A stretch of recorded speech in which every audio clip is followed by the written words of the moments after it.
Балыкчы станциясынан көмүргенine чейин темир жол куруу эл үчүн, өлкө үчүн экономикалык жактан кыйла пайдалуу болот. Бир дагы километр жаңы жол курулган эмес. Балыкчы Кочкор Каракече темир жолунун курулуш долбоорун ишке ашыруу боюнча иштерди жүргүзүп жаткан маалы. Кудай буюрса, баштаган ишти аягына чыгарабыз.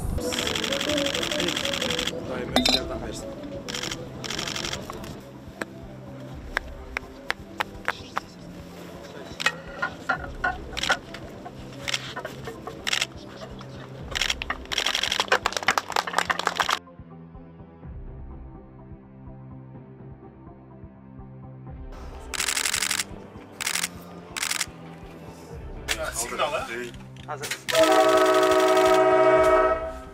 Özün içine takılırsan içindeki signal.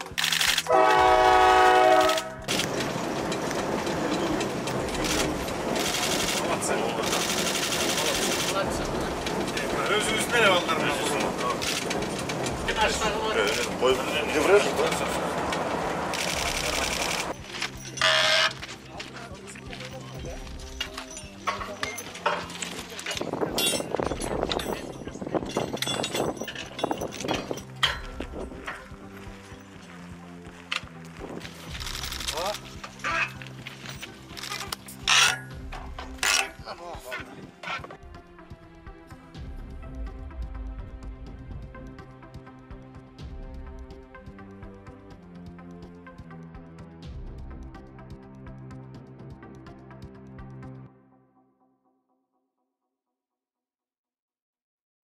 Урматтуу мекендештер,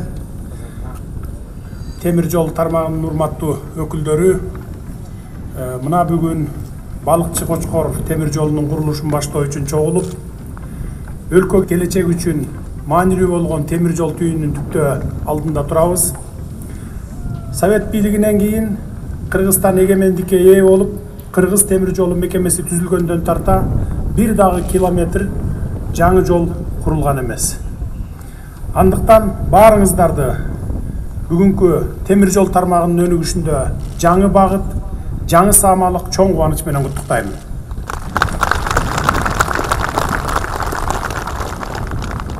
Кыргыз темир жолу улуттук компаниясы мамлекеттик ишканасы Балыкчы Кочкор Каракече темир жолунун курулуш долбоорун ишке ашыруу боюнча иштерди жүргүзүп жаткан маалы.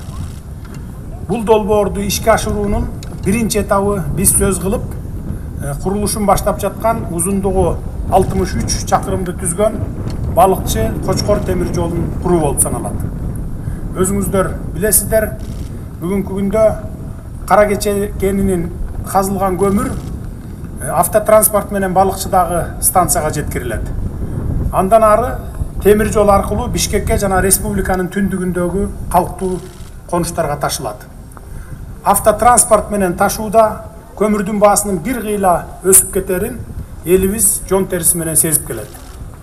Ага кошумча Каракечеден баштап жолдорубуз кандай бузулуп, камтыгы чыгып жаткандыгын жергиликтүү эл абдан жакшы билесиздер.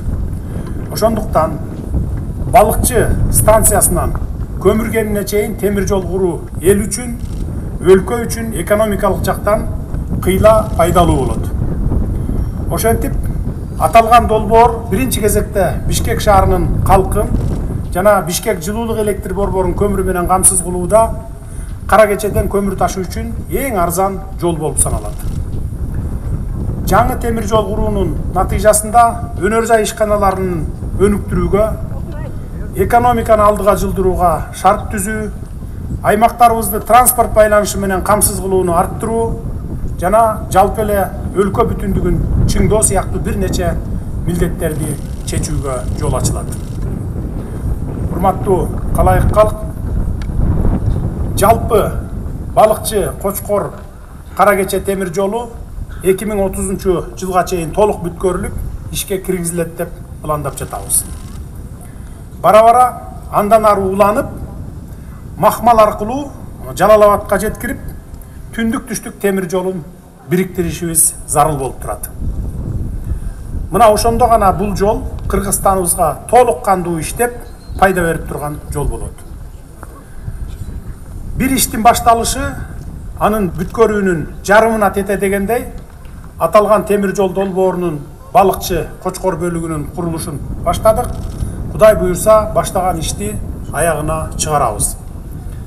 Себеби бул элдин талабы, калк турмушунун зарылдыгы, өлкө экономикасынын алга жылышына маанилүү өбөлгөлөрдүн бири болуп эсептелет. Биз азырынча космоско корабль жасай албайбыз, самолет чыгара албайбыз, бирок темир жол менен асфальт жолдорду өзүбүз салганга кудуретибиз жетет. Ошондуктан ата мекендик темир жол тармагында дагы бир тарыхый барак ачып жаткан темир жол куруучуларга күч кубат, бекем ден соолук каалайм. Сиздер бүгүн ары маанилүү, ары жоопкерчиликтүү долбоорду ишке ашырганы турасыздар. Ишиңиздерге ийгиликтерди каалаймын. Рахмат.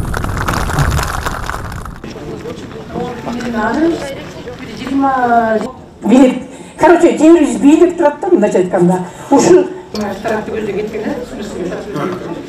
ошол кандай сатылып? Билбейм, канча жылдан бери мен, например, 80-жылы көчүп келгенбиз. Берилген мисалычы, талапты акча берилгенде эмнеге ошол үйдү талап койду. Ошол казылган жердин баары карьерлер ачык боюнча турат.